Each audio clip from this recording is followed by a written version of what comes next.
Hello students, welcome back. Now our topic is evaporation, वाष्पीकरण. Class ninth आप लोगों को मैंने कुछ पहले समझाया था. क्या क्या समझाया था याद है आपको? अच्छा, एक बार मैं रिकॉल कराती हूँ आपको. पदार्थ के बारे में हम बात कर रहे थे. पदार्थ किसे कहते हैं ये बताया गया. पदार्थ की अवस्थाओं के बारे में बताया गया. पदार्थ के गुणों के बारे में बताया गया. पदार्थ पर ताप और दाब का क्या प्रभाव पड़ता है ये भी बताया गया. और मैंने उस दिन सब्लिमेशन के बारे में भी आपको बताया था, ऊर्ध्वपातन के बारे में बताया था. और आज मैं आप लोगों को बताऊंगी वाष्पीकरण, इवापोरेशन.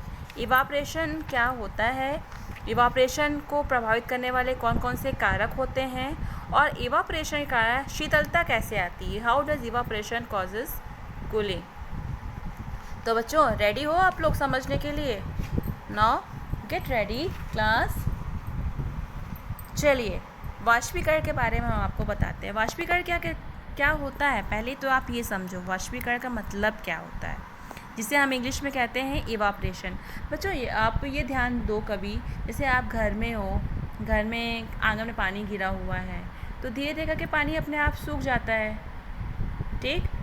या कभी आप ये ध्यान दो कि आपने कपड़े धोए हैं और उसको हैंगर में टांग दिया है, तब क्या होता है तो पानी कपड़े का जो है वो धीरे धीरे करके निकल जाता है, सूख जाता है. तो ये क्या मतलब है, इसका क्या मतलब हुआ. इसका मतलब क्या हो रहा है बच्चों कि जब किसी द्रव को वायु में खुला रख दिया जाता है तो वो धीरे धीरे गैस अवस्था में बदलने लगता है. कौन सी अवस्था में बदलने लगता है? गैस अवस्था में बदलने लगता है और वायुमंडल में मिल जाता है जाकर. जैसे आपने थोड़ी से जल को लिया और एक प्लेट में रख दिया, थोड़ी देर के लिए उसको बाहर आपने हवा में रख दिया, तो क्या होगा कि वो पानी सूख जाएगा, है ना. सूख जाता है कि नहीं सूख जाता है. तो बेटा इस क्रिया को हम कहते हैं वाष्पन, इवापोरेशन कहते हैं, ठीक. और वाष्पन की गति जो होती है वो 3 अवस्थाओं पर डिपेंड करती है. अगर हम द्रव का ताप बढ़ा दें,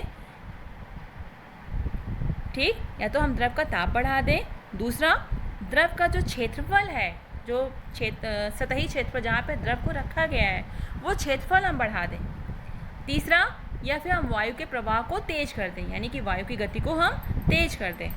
तो जल के वाष्पन की गति वायु में उपस्थित आर्द्रता पर भी निर्भर करती है. जैसे शुष्क वायु गर्म है, ठीक. गर्म में क्या होता है, जब बहुत ज़्यादा गर्मी पड़ती है तो वाष्पन की गति अधिक हो जाती है ना. तो बच्चों अब हम देखते हैं कि वाष्पन का प्रभाव जो है वो जो प्रभावित करते हैं उनको कौन कौन से कारक होते हैं.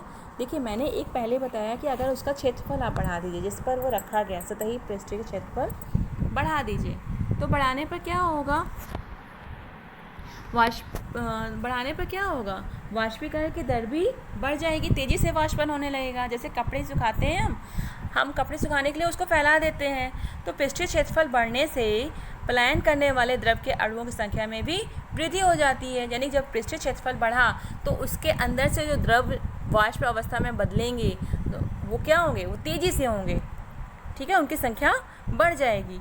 और अगर हम तापमान बढ़ा दें तब क्या होगा, तब कणों की गतिज ऊर्जा भी बढ़ जाती है. मैंने आपको बताया था किसी भी ठोस अवस्था में द्रव की या किसी भी अवस्था में, पदार्थ की अवस्था में अगर हम ताप बढ़ाते हैं तो कणों के बीच गतिज ऊर्जा बढ़ जाती है और फिर क्या होता है, वाष्पन की दर भी बढ़ जाती है. तीसरा, अगर हम ह्यूमिडिटी कम कर दें, उसकी आर्द्रता कम कर दें, तो क्या होगा, तो एक निश्चित मात्रा में ही, अगर हम ह्यूमिडिटी कम कर देंगे तो एक निश्चित मात्रा में ही क्या होगा, वाष्पीकरण होगा और वाष्पीकरण की दर जो है वो घट जाएगी. अगर हम वायु की गति बढ़ा दें, हवा तेज कर दें, तब क्या होगा, तेज हवा में कपड़े जल्दी सूखते हैं, है ना. तो वायु के तेज होने से जलवाष्प के कण जो होंगे वो वायु के साथ उड़ जाएंगे. यानी हवा के तेज होने से जो जल के कण हैं, वाष्प बन के उड़ रहे हैं, वो हवा के साथ उड़ जाएंगे, जिससे वायुमंडल की जलवाष्प की मात्रा घट जाएगी और वाष्पीकरण की दर बढ़ जाएगी, यानी कि तेज़ी से इवापोरेशन होने लगेगा. तो अब आपको समझ में आया वाष्पीकरण को प्रभावित करने के ये 4 कारक हैं.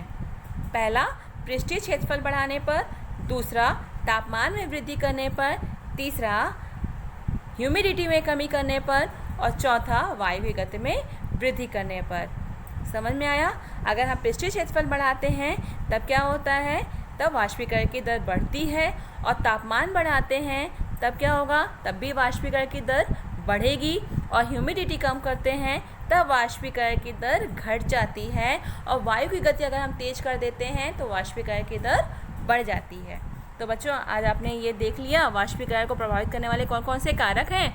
अब आप देखेंगे कि वाष्पीकरण के कारण शीतलता कैसे आती है।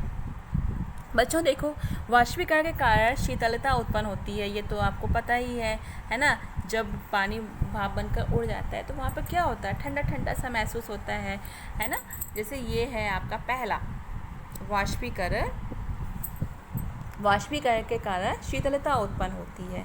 तो कैसे शीतलता उत्पन्न होती है, पहले तो आप इसके बारे में देखो बच्चों, जैसे खुला बर्तन है, उसमें जो द्रव की सतह है उसमें लगातार वाष्पीकरण होता रहेगा, तो वाष्पीकरण के दौरान ऊर्जा भी कम होती जाएगी, है ना। तो ऊर्जा को पुनः प्राप्त करने के लिए द्रव के कण अपने आसपास के वातावरण से ऊर्जा को अवशोषित करने लगते हैं। मतलब जब उनकी ऊर्जा ख़त्म होगी तो ऊर्जा कहाँ से लेंगे, जो अपने अगल बगल वालों से तो लेंगे, तो अपने आसपास के वातावरण से ये ऊर्जा लेने लगते हैं, अवशोषित करने लगते हैं।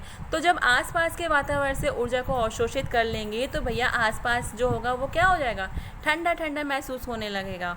तो इसी तरीके से आसपास के वातावरण से ऊर्जा के अवशोषित होने का शीतलता उत्पन्न होती है।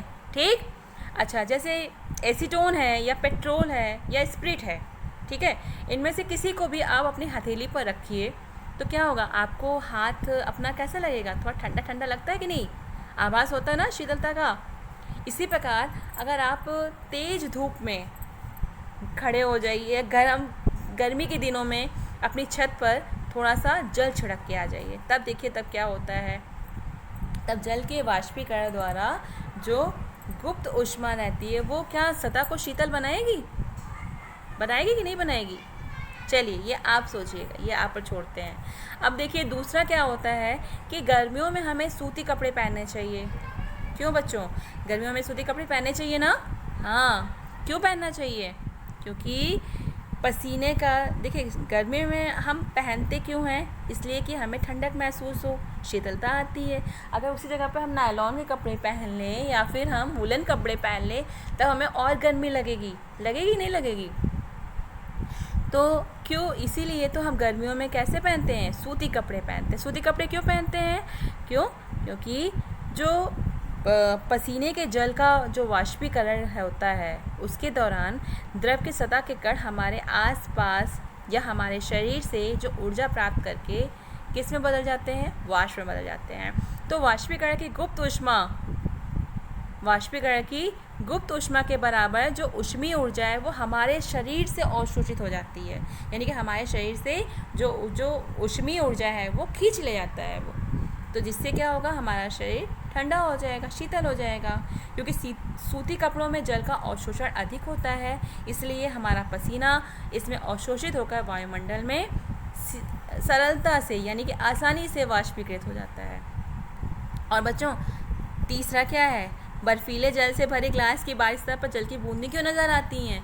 आप ठंडा ठंडा ग्लास का पानी लीजिए और उसके जब पानी के ग्लास आप देखते हो, ग्लास में पानी की छोटी छोटी बूंदें बन जाती हैं ना, जब ठंडा पानी रहता है तो ऐसा क्यों होता है, इसका कारण क्या है। इसका कारण यह है कि जो वायु में उपस्थित जलवाष्प की ऊर्जा है जब ठंडे जल के संपर्क में आती है तब कम हो जाती है। समझ में आया, वायु में जो जलवाष्प की ऊर्जा है जब आपके ग्लास के पास आ रही है, ठंडे ग्लास के पास आ रही है तो आकर कम हो जाएगी और कम होकर क्या होगी, द्रव अवस्था में बदल जाएगी, जिससे हमें ये बूंद के रूप में दिखाई देती है। जो ग्लास में जल की बूंदें हमें दिखाई देती हैं वो इसी कारण दिखाई देती हैं। ठीक, तो ये था आपका वाष्पीकरण और वाष्पीकरण को प्रभावित करने वाले कारक और उनके कारण हमें शीतलता कैसे मिलती है, ये था। तो बच्चों ये आज हमारा टॉपिक क्लोज होता है। अब आपको कुछ एक्सरसाइज दूंगी करने के लिए, उन्हें आप करिएगा। उसके बाद आप हमसे जो भी डाउट हो है इस चैप्टर में, जो भी डाउट्स होती हैं, आपको ये पूरा चैप्टर समझा दिया गया है। आप इसको अच्छे से तीनों वीडियोज़ इसको अच्छे से देखिएगा, और वीडियोज़ देखने के बाद जो भी डाउट्स हैं उन्हें आप हमें कमेंट करिएगा, और अगले सेशन में हम आपके डाउट्स को क्लियर करने की कोशिश करेंगे। Okay class 9, thank you so much.